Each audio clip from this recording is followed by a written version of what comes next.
Welcome back sa ating mga balitang basketball. Ini-wave na lang po ng Dallas Mavericks itong si Olivier Maxence Prosper. Sa ating nakarang video, ito'y kanilang sinusubukang i-trade pero nahihirapan sila.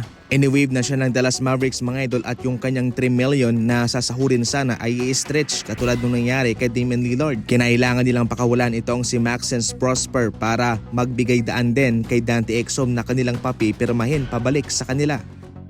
Isa nga bang mabigat na backpack itong si Draymond Green kay Stephen Curry? Diyan mismo nagsimula ang kanilang gusot ni Jordan Poole at yan rin po ang nag-udyo kay Draymond Green na suntukin si Jordan Poole. Sa kadahilanang yan mismo ang sinabi ni Jordan Poole kay Green.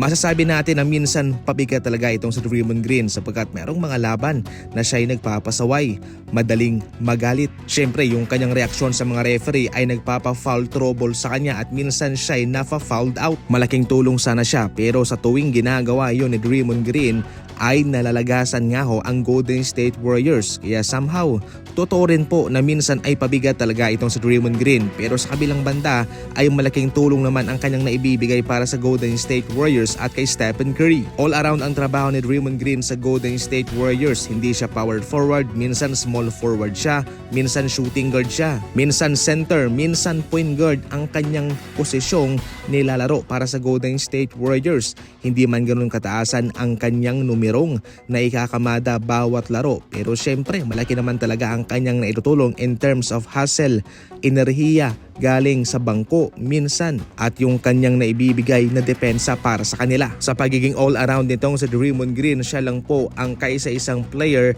sa huling 50 taon sa NBA na siyang nag-average ng 5 points, 5 rebounds, 5 assists, 1 steal, and 1 block. Meron din mga pagkakataon na siya'y kumakamada ng 10 rebounds, 10 assists, 10 steals and 1 points. Grabe yan. Ako na mismo ang magsasabi na minsan talaga ay pabigat na backpack itong si Draymond Green pero sa kabilang banda hindi rin po may itatangkay na napaka-importante niya sa Golden State Warriors.